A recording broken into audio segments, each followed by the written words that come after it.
భక్తి ప్రారంభం చేయడానికి కావాల్సిన అసలు గుడికి ఎందుకు రావాలి, భగవంతుడు అంటే ఏంటి, నువ్వెవరు, భగవంతుడు చేసిన లీలలేంటి, భగవంతుడిని ఎలా ఆశ్రయించాలి.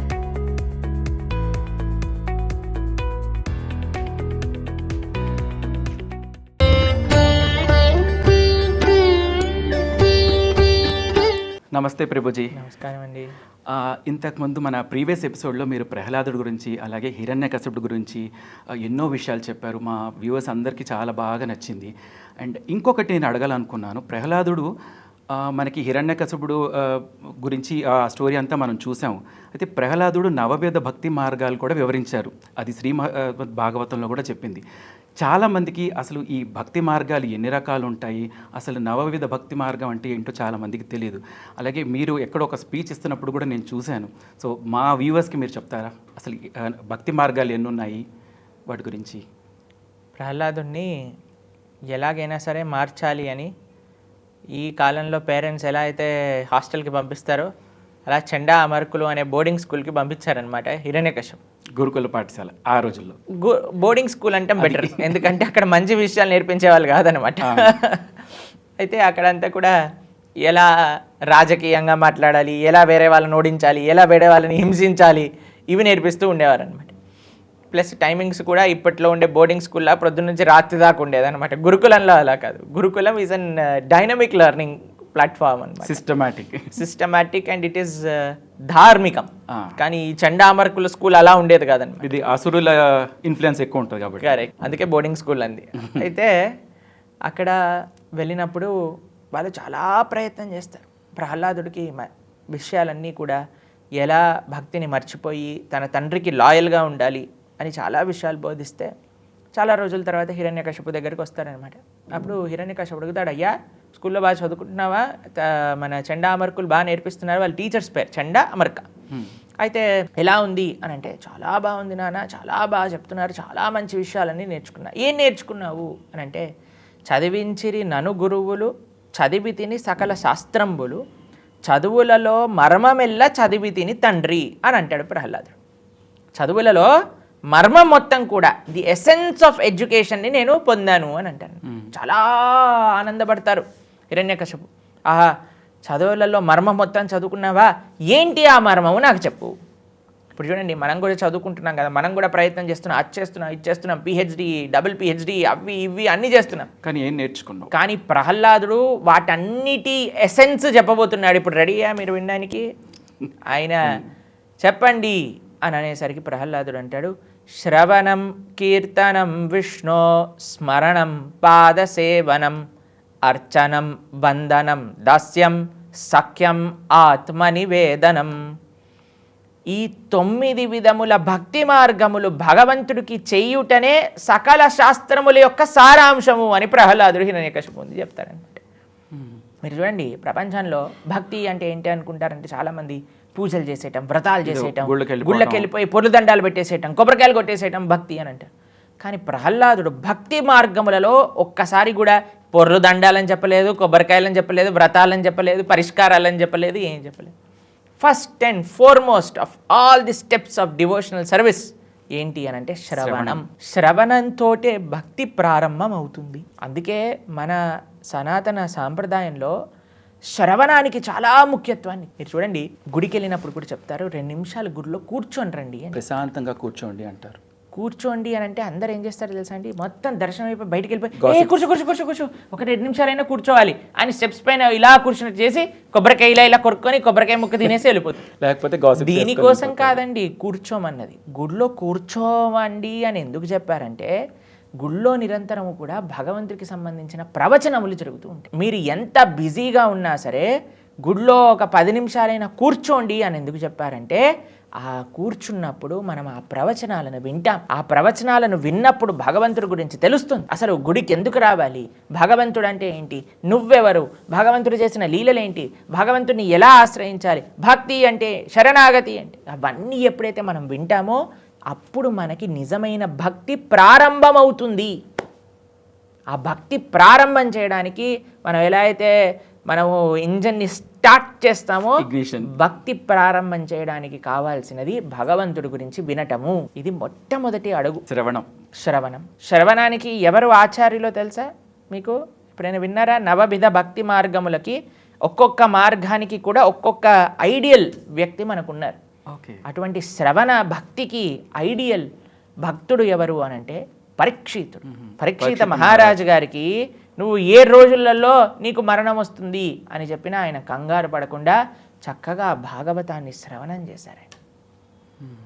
కాబట్టి పరీక్షిత్ మహారాజు గారు శ్రవణ భక్తికి చాలా గొప్ప ఆదర్శంగా చెప్తారన్నమాట. అంటే ఈజ్ ఎ గుడ్ లిజనర్ అనాలి. Wonderful listener.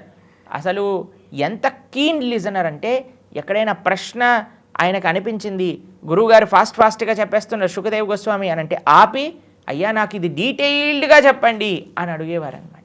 ఆయన అనేవారు, can you please take a break, do you want to drink some water? అయ్యా నాకు దప్పిక లేదు, నాకు ఆకలి లేదు, నాకు నిద్ర లేదు, నాకు ఏదన్నా కావాలి అని అంటే ఆ భగవంతుడి యొక్క కథ మాత్రమే కావాలి అని విన్నవారు పరీక్షిత మహారాజు గారు. అందుకు ఆయన పరీక్షిత మహారాజు గారు శ్రవణ భక్తికి పెద్ద ఆదర్శంగా చెప్తారన్నమాట. మరి ఇది మొట్టమొదటి అడుగు భక్తి మార్గంలో, అది శ్రవణము. దాని తర్వాత రెండవది శ్రవణం కీర్తనం విష్ణో. కీర్తనము అనంటే భగవంతుడి గురించి చెప్పడము, భగవన్ నామాన్ని పలకటము, భగవంతుడి యొక్క చక్కటి నామ సంకీర్తనను చేయటము అని అంటారు. కాబట్టి ఇది కలియుగంలో తరించడానికి మార్గం ఏదన్నా ఉంటే అది హరినామ సంకీర్తనయే. కలో దోష నిదేరాజన్ అస్తి ఏకోన్ మహాన్ గుణాన్ కీర్తనాత్ ఏవ కృష్ణస్య ముక్త సంగ పరం వ్రజే. కలియుగంలో మీరు చూసారనుకోండి, ఎక్కడ చూసినా సరే కష్టాలు, బాధలు, తర్వాత ఎక్కడ చూసినా సరే మీకు ప్రాబ్లమ్సే కనిపిస్తాయట. దోష నిదేరాజన్, ఎక్కడ చూసినా ఫాల్ట్సే కనిపిస్తాయట. అందుకే ఏదైనా న్యూస్ పేపర్ చూస్తే ఏదైనా గుడ్ న్యూస్ ఉంటుందా? ఎక్కడో ఒక చోట అక్కడక్కడ ఉంటాయి అంతే, మిగతాదంతా కూడా చెత్త న్యూసే ఉంటుంది. చూడకపోవడం బెటర్ అనిపిస్తుంది ఈ రోజు. కాబట్టి ఎందుకు ఇలా ఉంది అని అంటే కలియుగం నిండిపోయింది అలాంటి విషయాలు. కానీ దీంట్లో ఒకటే ఒక గొప్ప గుణం ఉందట, అదే భగవంతుడి యొక్క నామ సంకీర్తన. కాబట్టి రెండవ భక్తి మార్గము, ఫస్ట్ ఏం చేయాలి మనం? భగవంతుడి గురించి వినాలి. విన్నాకేం చేయాలి? భగవంతుడి యొక్క నామాన్ని కీర్తించాలి.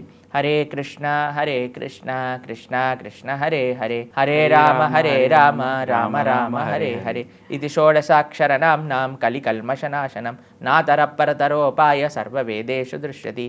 చక్కగా భగవంతుడి యొక్క నామ సంకీర్తనను మనం చేసుకోవాలి, నామాన్ని జపం చేయాలి.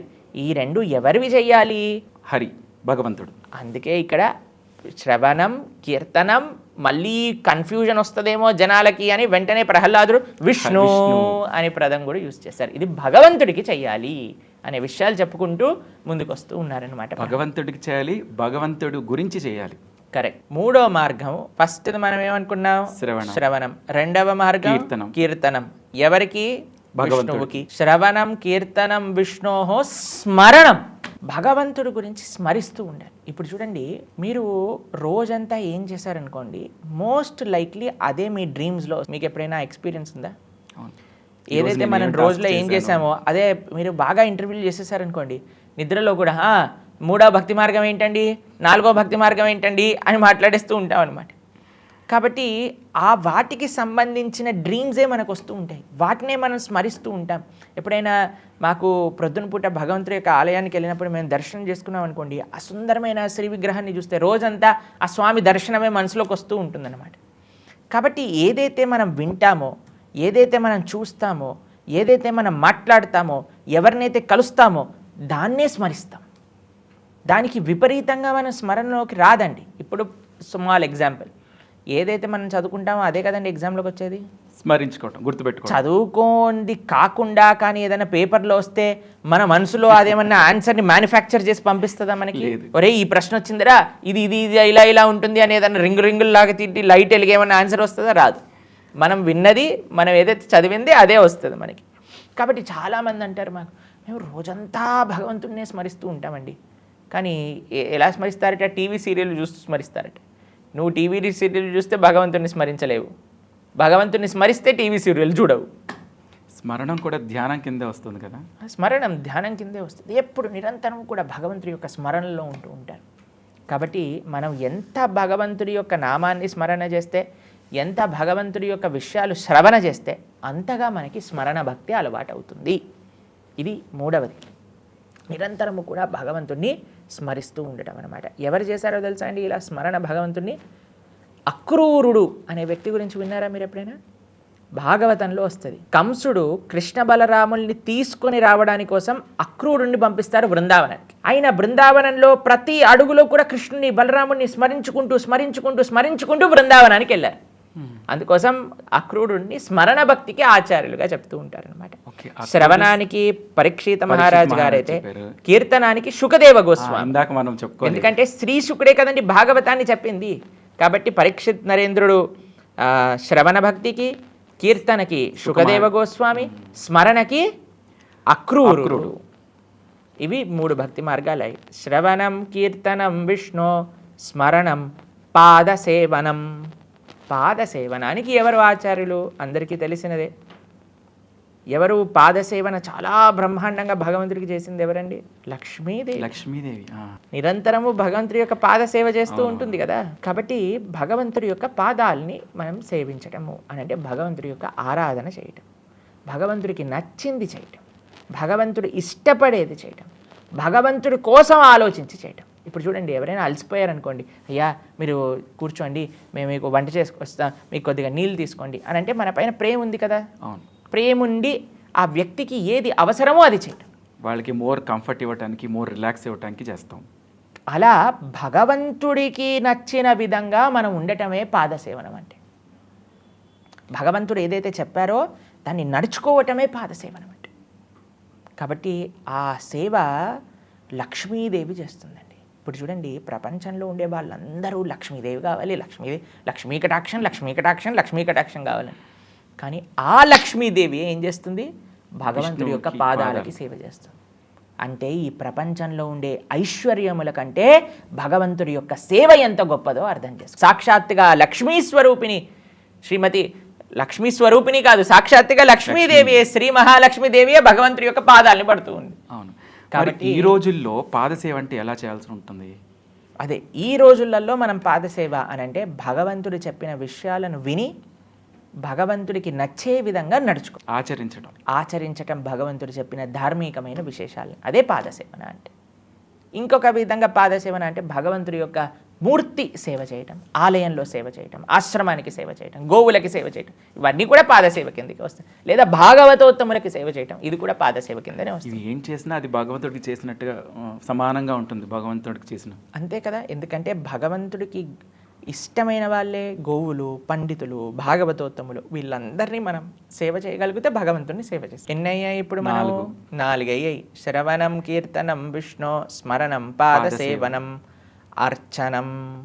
అర్చన భగవంతుడికి ప్రేమపూర్వకంగా పూజ చేయటం. ఇప్పుడు చాలామంది ఏం చేస్తారంటే అండి, పూజ అంటే ఏదో గడిబిడి, ఇచ్చేసేయాలి, వచ్చేసేయాలి, పూలు వేసేయటం, ధూపాలు పెట్టేసేయటం, ఆరతులు ఇచ్చేయటం, ఏదన్నా కోరికలు ఇలా చేసేయటం, ఇది పూజ కాదు. అర్చన అంటే ప్రేమతో అర్చన చేయటం, భగవంతుని భావనతో మనస్సుని పూజ పైన, ఆ ఆరాధన పైన కేంద్రీకరించి, స్వామి నీ యొక్క సేవ, నువ్వు ఇంత కృపగా శ్రీమూర్తి రూపంలోకి వచ్చావు. మన సనాతన ధర్మంలో భగవంతుడి యొక్క మూర్తి ఆరాధన, శ్రీమూర్తి యొక్క సేవ అనేది చాలా ముఖ్యమైన అంగం. చాలామంది దూషిస్తూ ఉన్నారు ఈ మధ్య. మూర్తులకి అన్నిట్లో ఉండే భగవంతుడిని మూర్తిలో ఎలా అన్నిట్లో ఉండేవాడు అని నువ్వు నమ్మితే మూర్తిలో ఎందుకు లేడు? అంతే కదా. అన్నిట్లో ఉన్నాడు అని నమ్మితే మూర్తిలో ఎందుకు లేడు? అన్నిటికీ చేయడం బదులు నేను ఇక్కడ చేస్తున్నాను. కాబట్టి మనకి ఎక్కడైతే విశ్వాసం ఉంటుందో అక్కడే భగవంతుడు ఉంటాడు. కాబట్టి అదేదో భగవంతుడిని అవమానించినట్టు కాదండి, భగవంతుడిని సత్కరించినట్టు. ఎందుకంటే మన భగవంతుడి యొక్క కృప అటువంటిది. ఇప్పుడు చూడండి, మనకి మూర్తి అని ఇది చేస్తూ ఉంటారు, ఐడియల్ వర్షిప్. మనం ఎప్పుడు కూడా ఐడల్ అనద్దండి. మనము మన సాంప్రదాయంలో, సనాతన వైదిక ధర్మంలో ఉండే శ్రీ విగ్రహాన్ని కానీ మనం ఇంగ్లీష్ ట్రాన్స్లేషన్ చేయాలి అంటే ఇట్స్ కాల్డ్ డీటీ.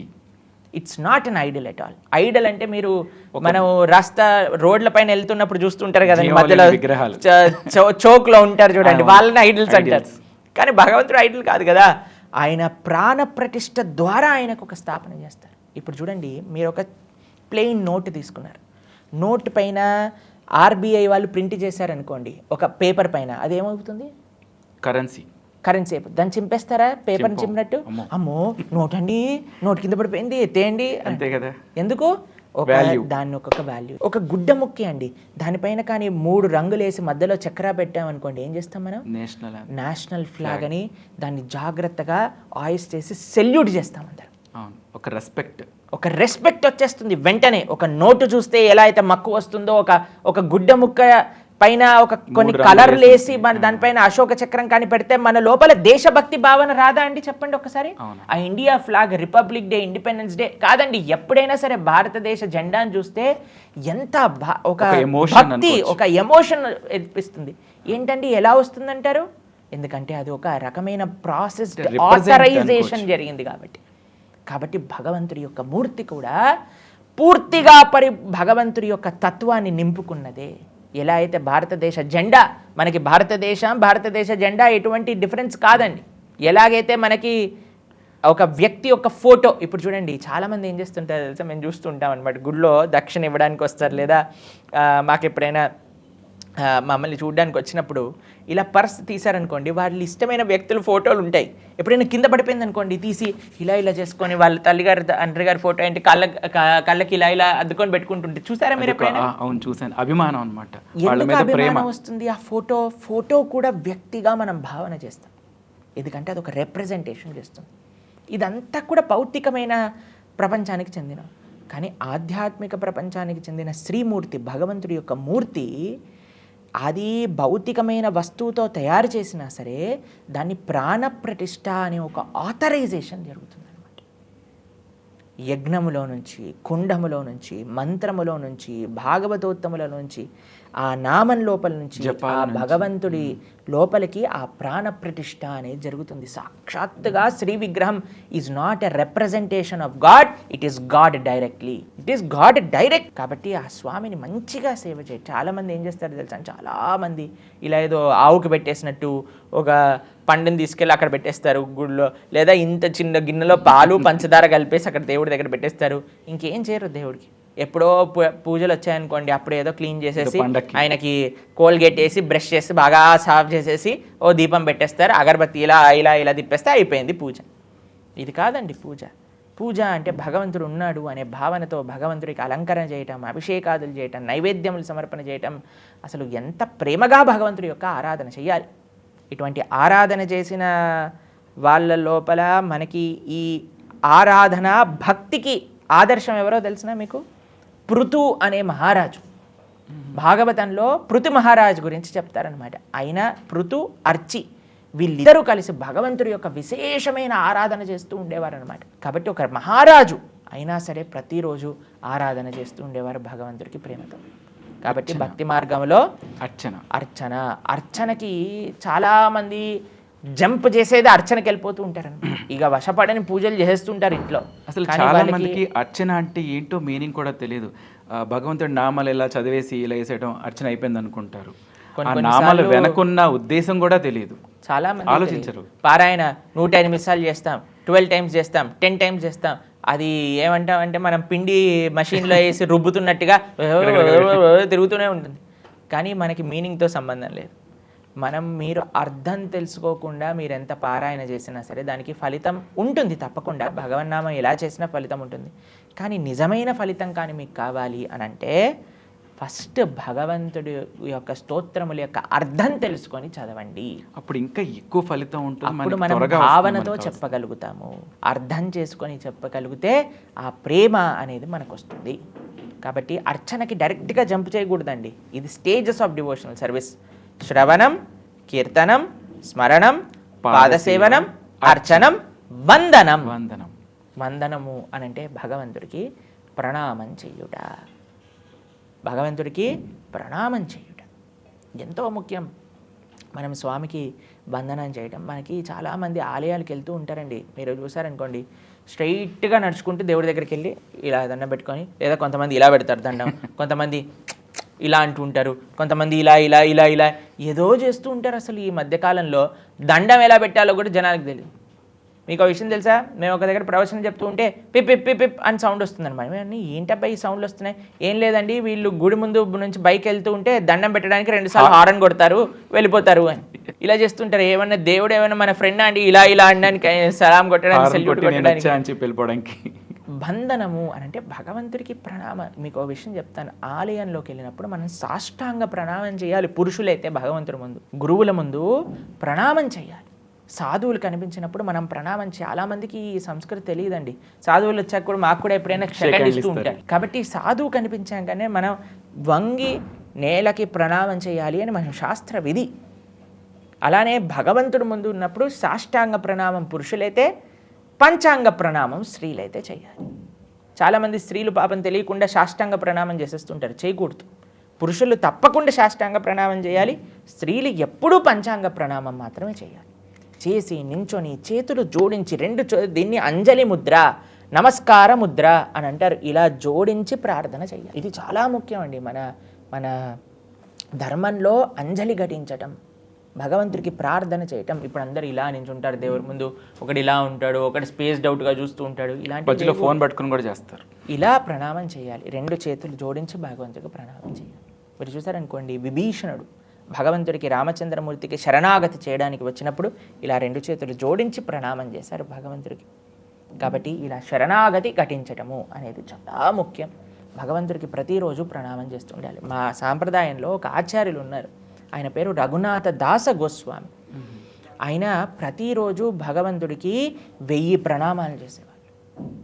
ఆయన నియమం, ఆయన సాధనలో ప్రతిరోజు 1000 నమస్కారాలు భగవంతుడికి ఉండేవన్నమాట. కాబట్టి నమస్కారము, అంజలి ఘటించడం అనేది చాలా ముఖ్యం. దాని తర్వాత శ్రవణం, కీర్తనం, విష్ణు స్మరణం, పాదసేవనం, అర్చనం, వందనం, దాస్యం. దాస్యం, స్వామి నువ్వు ఏది చెప్పు నేను రెడీ చేయడానికి. మీరు ఏం చెప్తారో నేను రెడీగా అది చేస్తాను. సదా మీ సేవకుడు. సదా మీ సేవకుడు. ఎవరన్నారు అలా? ఆలోచించండి. I'm ready for anything you say అని మన శాస్త్రములలో భగవంతుడి యొక్క సేవ చేయడానికి ever ready, enthusiastic. Very good. హనుమంతుడు దాస్య భక్తికి ప్రతీక. రామచంద్రమూర్తి ఏ టాస్క్ ఇచ్చినా సరే ఎస్ సార్, జై శ్రీరామ్. దాస్య భావన అంటే హనుమ దగ్గర నుంచి ఎంత దాస్య భావన. ఎప్పుడు కూడా మా స్వామి బాగుండాలి, మా స్వామి బాగుండాలి, మా స్వామి బాగుండాలి, మా స్వామి బాగుండాలి, ఇంకా ఏ భావన మనసులోకి రాదని. రాముడు బాగుండాలి. ఒకసారి మనందరికీ ఈ విషయం తెలిసి ఉంటుంది. ఒకసారి సీతమ్మ తల్లి దగ్గరికి వెళ్ళినప్పుడు సీతమ్మ తల్లి నుదుటిన కుంకుమ అలంకరణ చేసుకుంటుందట. అయితే హనుమ అడిగాడట, అమ్మా ఏం చేస్తున్నావు నువ్వు అని అంటే, ఇక్కడ సింధూరాన్ని కానీ నేను ధరిస్తే రాముడు బాగుంటాడు అని అంటే, అచ్చా నువ్వు ఇక్కడ మాత్రమే ధరిస్తే స్వామి బాగుంటాడని నేనైతే ఒళ్ళంతా పూసేసుకుంటాను అని సింధూరాన్ని లేపనం చేసుకున్నాడు హనుమ. ఎంత స్వామిత్వ భావన ఆయనకి. స్వామి బాగుండాలి, స్వామి దాస్య భావన ఎంత ఉంది హనుమలో. కాబట్టి అటువంటి హనుమ దాస్య భక్తికి ప్రతీక అని చెప్పి. శ్రవణం, కీర్తనం, విష్ణు స్మరణం, పాదసేవనం, అర్చనం, వందనం, దాస్యం, సాఖ్యం. సాఖ్యము అంటే స్నేహం. ఎవరు శాస్త్రములలో భగవంతుడితో స్నేహం చేసిన వారు ఎవరైనా గుర్తొస్తున్నారా మీకు? మన కృష్ణుడు భగవద్గీతను ఉపదేశం చేసింది అర్జునుడికి. అర్జునుడు భక్తోసిమే సఖాచేతి అని అంటారు కృష్ణుడు భగవద్గీతలో. నువ్వు నా భక్తుడివి ప్లస్ నా యొక్క స్నేహితుడివి కూడా. మీరు అన్నారు కుచేలుడు కూడా రైట్ ఆన్సర్. రామాయణంలోకి వస్తే మీకు ఒకటి తెలుసా? గుహ సఖ్యము అని అంటారు, సుగ్రీవ సఖ్యము అని అంటారు, విభీషణ సఖ్యము అని అంటారు. ఆయన ఫ్రెండ్షిప్ చేశారనమాట రామచంద్రమూర్తి. అలానే కృష్ణుడి యొక్క లీలలో గోపాల బాలులందరూ ఆయన ఫ్రెండ్సే. కుచేలుడు మీరు అన్నట్టుగా సుధాముడు ఆయన ఫ్రెండే. అర్జునుడు కూడా కృష్ణుడి ఫ్రెండే. మరి ప్రభుజీ మేము కృష్ణుడితో ఎలా ఫ్రెండ్షిప్ చేయాలి? కృష్ణుడి పైన ఇలా హ్యాండ్ వేసుకొని కృష్ణుడికి ఏమైనా వాట్సాప్ మెసేజ్ పంపిస్తుంటామా? కృష్ణుడితో ఫ్రెండ్షిప్ అంటే కృష్ణ భక్తులతో ఫ్రెండ్షిప్ చేయడం. ఎవరైతే కృష్ణ భక్తులు, భగవద్భక్తులు ఉన్నారో వాళ్ళతో సఖ్యంగా ఉండి వాళ్ళు చెప్పే విషయాలన్నీ కూడా మనం గ్రహిస్తూ నేర్చుకుంటూ భక్తి మార్గంలో ముందుకెళ్ళాలి. వాళ్ళకి ఎప్పుడైనా ఏదైనా అవసరం వస్తే వాళ్ళకి సపోర్ట్గా ఉంటూ. ఫ్రెండ్షిప్ అంటే అండి ఒక heart to heart connection, selfless connection. ఆ కనెక్షన్ ఏర్పాటు చేసుకోవటమే సాఖ్య భక్తి. దానికి ఆచార్యులే అర్జునుడుగా చెప్తారనమాట. ఇప్పుడు లాస్ట్ అండ్ ఫైనల్ భక్తి మార్గం శ్రవణం, కీర్తనం, విష్ణు స్మరణం, పాదసేవనం, అర్చనం, వందనం, దాస్యం, సాఖ్యం, ఆత్మ నివేదనం. ఇదన్నిటికంటే చాలా ఉత్తమమైన భావన భగవంతుడి పట్ల. మొత్తం ఆత్మ నివేదనం, సకల శరణాగతి. ఇది చేసిన వారు ఎవరో తెలుసా? ఎవరు చేసినారో తెలుసా మనకి మన శాస్త్రములలో బలి మహారాజ్. బలి వాళ్ళ గురువు గారు చెప్పారు, అయ్యా ఈయన దేవుడు సాక్షాత్తుగా భగవంతుడు ఒక చిన్న బ్రహ్మచారి రూపంలో వచ్చాడు, నువ్వు కానీ ఇస్తానంటే సర్వస్వము తీసేసుకుంటాడు, జాగ్రత్త. అయ్యా సర్వస్వము తీసుకున్నా ఆయనే కదా ఇచ్చింది, ఆయనకు కాకుండా నేను ఎవరికి ఇచ్చేస్తాను నేను సర్వస్వము అని. 3 అడుగుల నేల కావాలంటే 3 అడుగుల నేల కాదయ్యా, నువ్వు ఎంత అడిగినా ఇస్తా అని అంటే నాకు 3 అడుగులే కావాలి, సరే 3 అడుగులు ఇచ్చేస్తా, ఒకదాంతో పైన ఒకదాంతో కింద, మరి 3వ అడుగు ఎక్కడ పెట్టాలి, నా శిరస్సు పైన పెట్టు అని తనని తాను అర్పణ చేసేసుకున్నారనమాట బలి మహారాజ్. ఎప్పుడైతే అర్పణ చేసుకున్నారో చాలామంది ఏమనుకుంటారు, పాతాళానికి తొక్కేశారు బలిని అని అనుకుంటారు. విష్ణుమూర్తి పాతాళానికి తొక్కలేదండి, సుతలలోక అధిపతి చేశారు. సుతలలోకం ఎలా ఉంటుందంటే స్వర్గలోకానికంటే వైభవంగా ఉంటుందట సుతలలోకం. అటువంటి లోకానికి అధిపతి చేసి సాక్షాత్తుగా నారాయణుడు ఆ సుతల లోకానికి డోర్ కీపర్గా బలి మహారాజ్ యొక్క సేవ చేస్తారట. భగవంతుడికి శరణాగతి చేసిన వాడు కోల్పోడు ఎప్పుడు కూడా. భగవంతుడికి శరణాగతి చేసిన వాడికి 100 రెట్లు ఎక్కువ వస్తుంది. ఇది చాలా ముఖ్య తత్వం అనమాట. చాలామందికి ఈ రహస్యం తెలియదు. బలి చేసిన శరణాగతికి అసలు బలికి ఏమి దొరికింది అంటే బలి ఏదో సాక్రిఫైస్ చేశాడు అంటారు కానీ బలి ఎందుకు అలా చేయాల్సి, ఎవరికి సాక్రిఫైస్ చేస్తామండి, మనదంటూ ఏముందని సాక్రిఫైస్ చేయడానికి, ఆయన ఇచ్చింది అంతా ఆయనదే, అంతా ఆయన ఇచ్చినదే. కాబట్టి ఆయనకి ఇవ్వటం సాక్రిఫైస్ అనరండి, ఆయనకి ఇవ్వటం సాక్రిఫైస్ అనరు. ఈ ప్రపంచంలో ఉండే వాళ్ళకి ఇస్తే సాక్రిఫైస్ అంటారుగా. ఇప్పుడు ప్రపంచంలో ఉండే వాళ్ళకి ఇవ్వాల్సిన అవసరం లేదు, లాక్కొని తీసుకెళ్తారు. కాకపోతే మనసు కూడా ఉండాలి కదా, ఇవ్వాలి అని రావాలి. అది రావడానికే ఈ నవవిధ భక్తులు చేయాలి. ఆత్మ నివేదన స్థాయికి రావాలి అని అంటే ఫస్ట్ మనం శ్రవణంతో స్టార్ట్ చేయాలి. కాబట్టి అందరికీ మనం చెప్పేది ఒకటే విషయం, ఆధ్యాత్మికత అంటే శ్రవణంతో ప్రారంభం అవుతుంది. కాబట్టి మంచిగా భగవన్ కథ శ్రవణంతో ప్రారంభం చేయాలి. మంచిగా భగవద్గీత భాగవతాదులు వింటూ ఉండండి. మన ప్రణవానంద దాస్ అనే యూట్యూబ్ ఛానల్లో కూడా మనం భాగవతం చెప్పాం, మహాభారతం చెప్పాం, భగవద్గీత చెప్పాము, ఎన్నో విశేషాలు చెప్పాం. బృందావనం గురించి ఎందుకు ఇన్ని గంటలు, సుమారుగా 1000 గంటల పైగా ప్రవచనాలు చెప్పారు. ఎందుకు అని అంటే ఆ వినే ఒక ఆపర్చునిటీ ఉండాలి. భగవంతుడి గురించి ఎంత వింటే అంత మనకి భగవంతుడి పట్ల ప్రేమ భక్తి అనేది పెరుగుతుంది. ఈ మార్గం తప్ప ఇంకా మనం ఏం చేసినా సరే, కొండెక్కి అక్కడి నుంచి బోల్తీలు కొట్టినా మొత్తం బ్రహ్మాండం అంతా మనం ప్రదక్షిణాలు చేసినా రాదు. భక్తి రావాలి అని అంటే ఈ నవవిధ భక్తి మార్గములను ఆచరించవలసినదే. అయితే ప్రభుజీ, ఇప్పుడు మీరు ఈ నవవిధ భక్తి మార్గాలు చెప్పారు. ఈ రోజుల్లో మనం ఎలా యూస్ చేసుకోవచ్చు, లేకపోతే ఎలా పాటించాలి మనం? ఇక్కడ చాలామంది, కొంతమంది పిల్లలే తీసుకుందాం, మనం స్కూల్లో ఉంటారు, వాళ్ళకి హోంవర్క్లని, ఇంటికి వచ్చినాక హోంవర్క్స్, మిగతా యాక్టివిటీస్లో టైం అయిపోతుంది. అండ్ చాలామంది వర్కింగ్ ఉమెన్ కానీ అందరూ ఆఫీస్లో ఉంటారు, ఇంటికి వచ్చేసరికి వాళ్ళ టైమింగ్స్లో వెళ్ళిపోతారు. అండ్ రేపు ఏం చేయాలని వాళ్ళు రాత్రి ఆలోచిస్తూ పడుకుంటూ ఉంటారు. సో అలాంటి వాళ్ళకి మీరు ఇచ్చే దారి ఏం లేదండి, మనం ఫస్ట్ ప్రియారిటీ సెట్ చేసుకోవాలి. మనకి జీవితంలో భక్తి ధార్మికత్వం కూడా చాలా ముఖ్యము అని మనం తెలుసుకోవాలి. ప్రతి ఒక్కరు రియలైజ్ అవుతున్నారు, హిందూ తప్ప. కాబట్టి మన హిందూ కూడా ఎంత తొందరగా జాగరూకమయ్యి మనము కాన్షియస్ అయ్యి మన పిల్లలకి నేర్పించి 10 మందికి చెప్పగలిగితే చాలా మంచి సమాజం అవుతుంది. ఈ నవవిధ భక్తి మార్గాలు ఏమి ఇట్ ఈస్ నాట్ చాలా కాంప్లికేటెడ్ రాకెట్ సైన్స్ కాదు, వెరీ సింపుల్.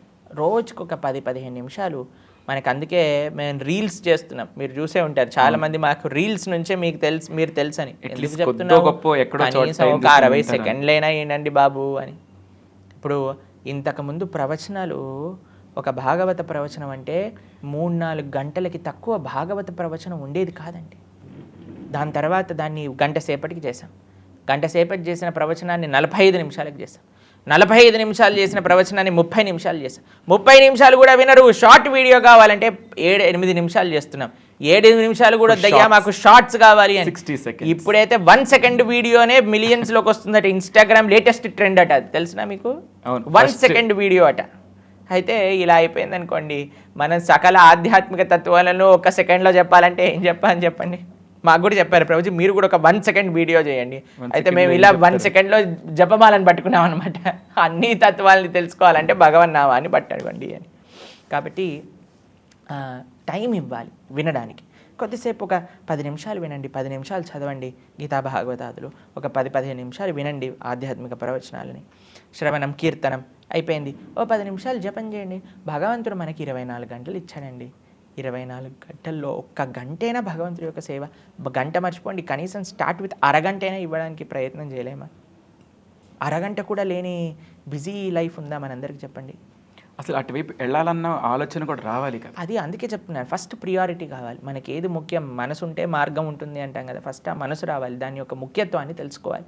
కాబట్టి ఒక హాఫ్ అన్ అవర్ మీరు ఇచ్చారనుకోండి, 10 మినిట్స్ చదవటం, ఒక 10-15 మినిట్స్ వినటం, ఓ 10 నిమిషాలు జపం చేయండి. శ్రవణం కీర్తనం విష్ణు స్మరణం, ఈ హాఫ్ అన్ అవర్ కానీ మీరు టు స్టార్ట్ విత్ బాగా చేశారనుకోండి, మీకు ఆ విన్నవి, ఆ జపం చేసినవి, ఆ చదివినవి మనసులో తిరుగుతూ ఉంటాయి. శ్రవణం కీర్తనం విష్ణు స్మరణం పాదసేవనం. ఒక భగవంతుడి యొక్క ఆరాధన ప్రతి ఒక్కళ్ళకి తెలుసు కదండి. ప్రతిరోజు గుడికి వెళ్తాము, లేదా ఇంట్లో ఉండే పూజా మందిరంలో సేవ చేస్తాం. పాదసేవనం అర్చనం అయిపోయింది. సాఖ్యము భక్తులు యొక్క సాంగత్యం మీరు ఎవరి నుంచి అయితే వింటున్నారో, ఎప్పుడైతే మీకు తెలుస్తుందో అరే ఇక్కడ ప్రవచనాలు జరుగుతున్నాయని ప్రయత్నపూర్వకంగా వెళ్ళండి, అక్కడ ఉండే భక్తుల్ని కలవండి, వాళ్ళతో మాట్లాడండి.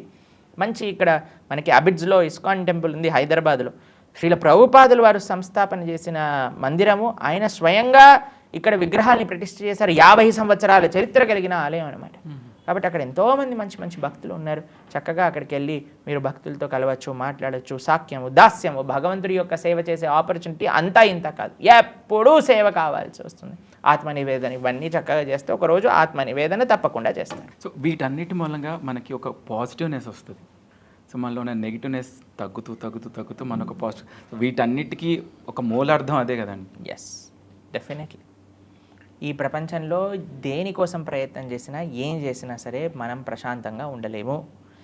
ఇప్పుడు నీళ్ళలో నుంచి తీసిన చేపకి మీరు ఐఫోన్ 15 Pro ఇచ్చినా, లేదా మిమ్మల్ని ఏసీ రూమ్లో కూర్చోబెట్టినా, లేదా most tallest building in the most busiest సిటీలో కూర్చోబెట్టి వాడికి మసాజ్ చేయించిన, వాడి ప్రాణం పోయేది పోతూనే ఉంటుంది. వాడికి కావాల్సింది మళ్ళీ నీళ్ళల్లోకి వెళ్ళటం.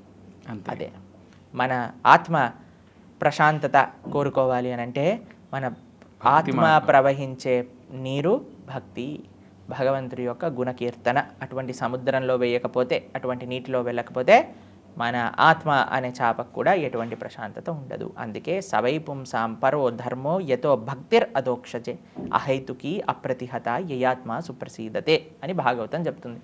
ప్రశాంతత కావాలా, స్వాంతన కావాలా, భగవంతుణ్ణి ఆశ్రయించాలి. నవవిధ భక్తి మార్గాల గురించి మా అందరికీ చాలా వివరంగా, విపులంగా, క్లియర్గా ఎక్స్ప్లెయిన్ చేసినందుకు ధన్యవాదాలు. చాలా సంతోషం అండి, ధన్యవాదాలు. హరే కృష్ణ.